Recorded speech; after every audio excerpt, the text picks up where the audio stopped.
Olá! No vídeo de hoje eu tô trazendo esse vestido, que é um vestido de São João. Eu fiz esse vestido também há alguns anos, acho que já tem, eu acho que tem uns 4 anos, que esse vestido foi feito. E o objetivo dele é, lógico, o primeiro deles é inspirar, porque o São João tá aí batendo na porta. E eu quero mostrar para vocês que com recursos simples, né, com pequenos materiais, quantidade reduzida, resíduo, pedacinho de tecido, de cianinha, de aviamentos, de bicos, né, de fita, né, que é um material muito econômico, muito barato, a gente pode criar peças lindas.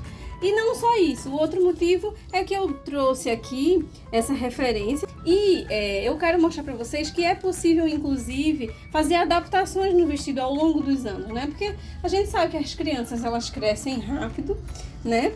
E aí, muitas vezes o vestido na criança, ele dá na largura, né? Mas no comprimento ele vai ficando curto, né? Então, o que a gente pode fazer para aumentar o comprimento de uma peça? Isso vale para uma saia, vale para um short, vale para um vestido como esse aqui que vocês estão vendo. Aqui vocês podem observar que tem uma faixa, né, na saia, que é uma saia franzida. Nós vimos isso em sala de aula, né, como que faz esse franzido.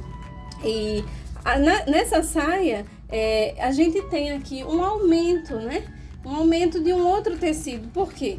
Porque eu utilizei um retalhinho de tecido, né, um pedaço que eu tinha de uma faixa de tecido, e fiz um aumento nesse comprimento.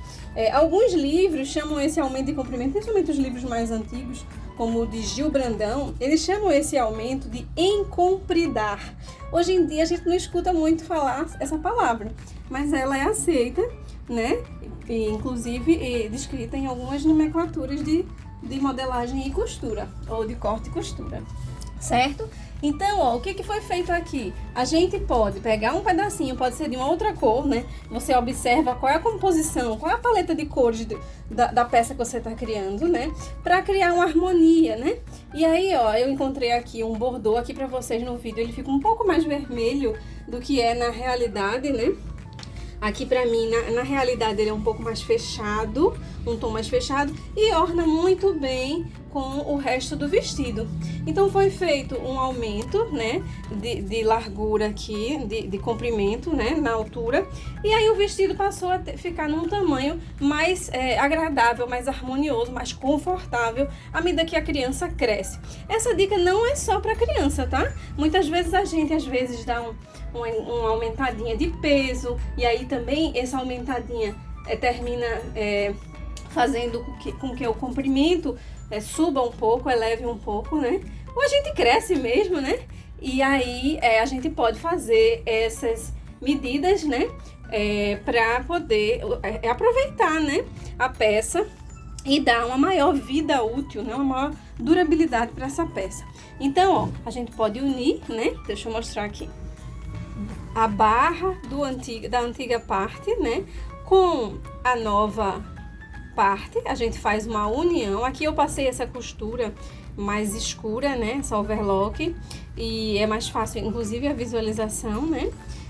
E aí você, vai unir, e depois você pode aplicar o bico, a cianinha, que você preferir, ou não, pode deixar mais clean também, se quiser, né.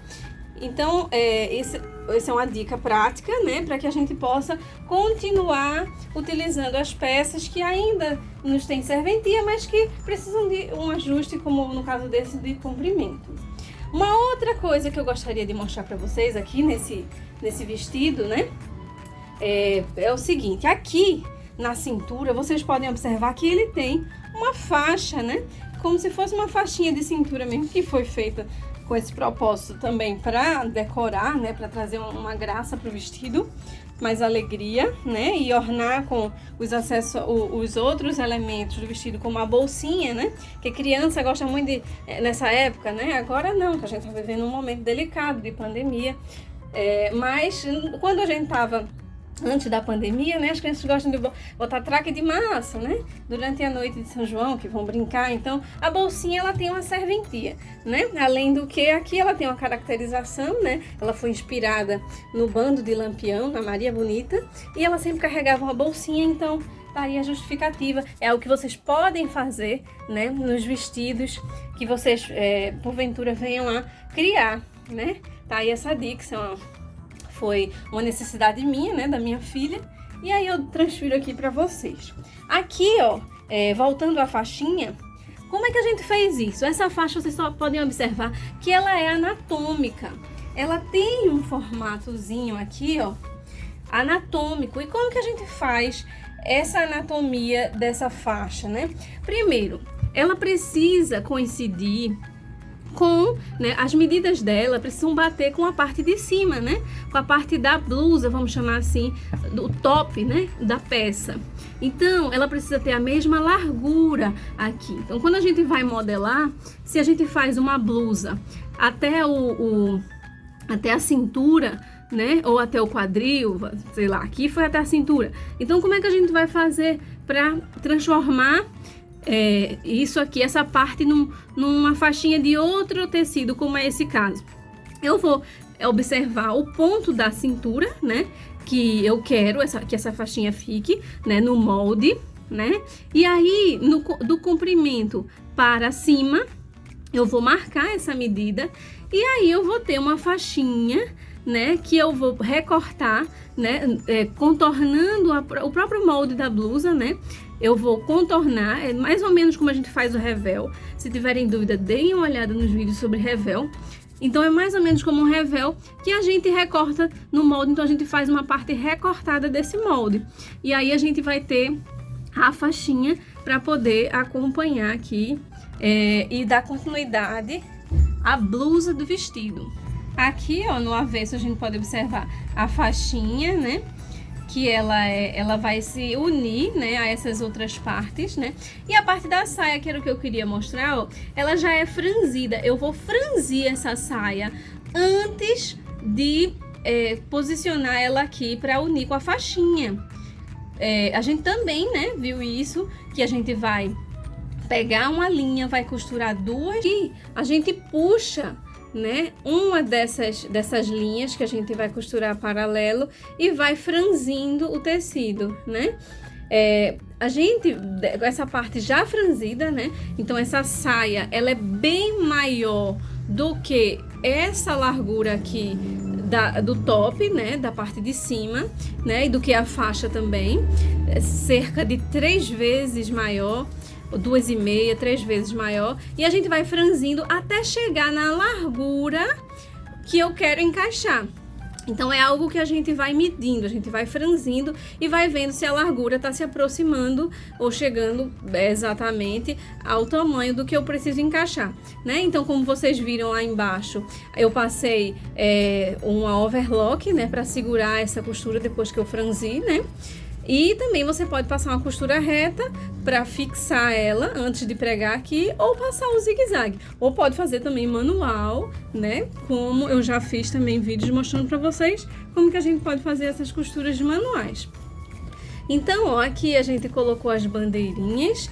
Na lateral, ó, a gente pode, no caso aqui eu coloquei essa fitinha para poder amarrar atrás, né? Para fazer acinturar, né? E também fazer um charmezinho com um lacinho nas costas, né? Ele aqui, ele é um vestido que foi colocado um zíper, né, nele. Então, atrás ele tem o lacinho de enfeite, né? E toda essa aplicação, ela envolve toda a circunferência dessa saia, né? A faixinha da cintura também pega a parte de trás, né? E aqui, ó, a gente utilizou no degolo, né? No decote, uma cianinhazinha que alguns vão chamar de acelha, outros de casa de botão, azelha, né? E aqui, ó, na manga, essa manga, eu queria chamar a atenção para ela, por quê? Essa manga ela é muito simples de fazer. Ela imita uma manguinha japonesa, só que uma manguinha japonesa um pouco godê, né? Vamos dizer assim. Por quê? Porque ela ela termina aqui, ó, existe um modelo de manga japonesa que ela só vem até uma parte da cava, né? E aí, nesse modelo, é muito simples de fazer. Por quê? Porque ela, se eu for abrir ela aqui, deixa eu ver se eu consigo. Ó, não dá pra abrir tudo, mas ó, imaginem ela planificada. O que é planificada? Ela toda esticadinha em cima de uma superfície plana, né? Imagine que ela não tá pregada aqui. Ela vai ser o quê? Ela vai ser uma meia-lua. Elas são duas meias-luas, uma maiorzinha do que a outra. A de baixo é maior do que a de cima, que é menor. Então, ela é uma meia-lua. E é justamente essa curvaturazinha suave da meia-lua aqui, nesse ponto aqui, onde une com a cava, né? Do braço, é que dá a ela esse movimento ondulado quando veste. Ó, ela fica armadinha, né? Cria uma ondulação quando ela tá no corpo, né?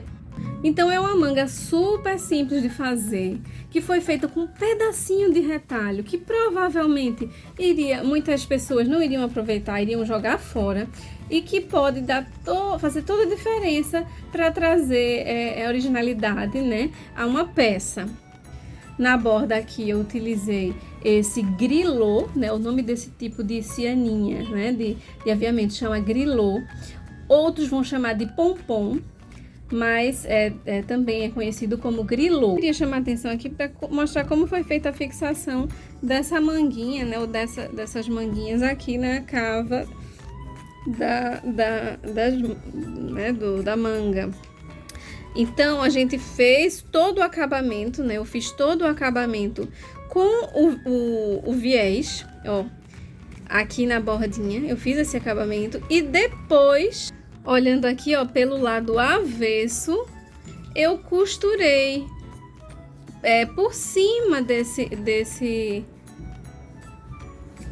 acabamento, né? Ó, você pode ver aqui que quando tem uma costurinha aqui, tá vendo? É justamente essa costurinha que está prendendo ao mesmo tempo a vira do viés, que é a última virada, né? Ele costurou aqui rente na lateral, ó, na borda, e quando ele vira de novo, eu costurei essa manguinha, já com o acabamento aqui no final dela, ó, em zigue-zague. No caso aqui eu usei, não o zigue-zague, usei overlock.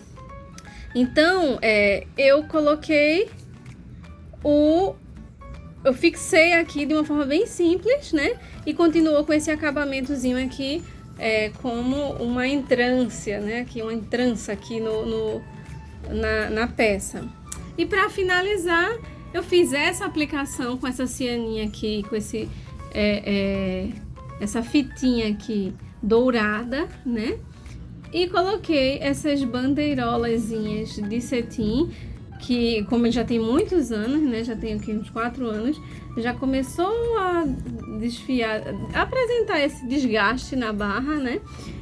Mas ele é queimado, né? A gente queima ele com fogo para ele não desfiar e durou bastante, né? Ainda tá bem discreto. Se eu quiser amenizar isso aqui, eu passo novamente para segurar ainda mais esse desfiado.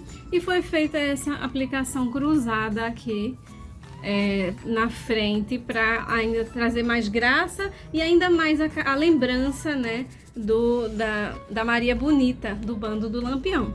E é isso, meninas. Eu espero, né, que esta videoaula tenha servido de inspiração para vocês. De repente vocês estão na dúvida aí, querendo se inspirar para fazer uma roupinha de São João para alguma criança ou até mesmo para vocês, né? E eu quero dizer que com poucos elementos, né, até com peças, de repente, imagine esse vestido aqui todo em barra de calça jeans. Você usa a barra de calça jeans que você arrancou para fazer de repente uma bermuda, e mais de uma, claro, né? E você abre ele e utiliza o tecido da barra, desfazendo ele, deixando ele todo aberto. Você pode fazer um vestidinho de criança, de São João, né? Ou até mesmo sem ser de São João. A ideia aqui é trazer inspiração para que vocês continuem as práticas na costura e trazer também as memórias, né, do que nós estamos vendo, né, desde o início do nosso curso, desde que toda essa pandemia começou, né, e resgatar essas lembranças, essas memórias para que vocês continuem, né, retomando e aumentando, ampliando o conhecimento nessa área de corte e costura, e possam até despertar a lembrança e o interesse de voltar a algumas aulas que nós já vimos, para fazer, usar a criatividade de vocês e fazer pecinhas aí com os recursos que vocês dispõem em casa. É isso, um grande beijo e eu espero ver as criações de vocês, como eu sempre peço, não deixem de me mandar, de mostrar o que vocês vêm fazendo, porque isso é um incentivo, né? E é muito gratificante para mim saber que vocês continuam pensando e em sintonia com o nosso curso, com as nossas aulas. Um abraço!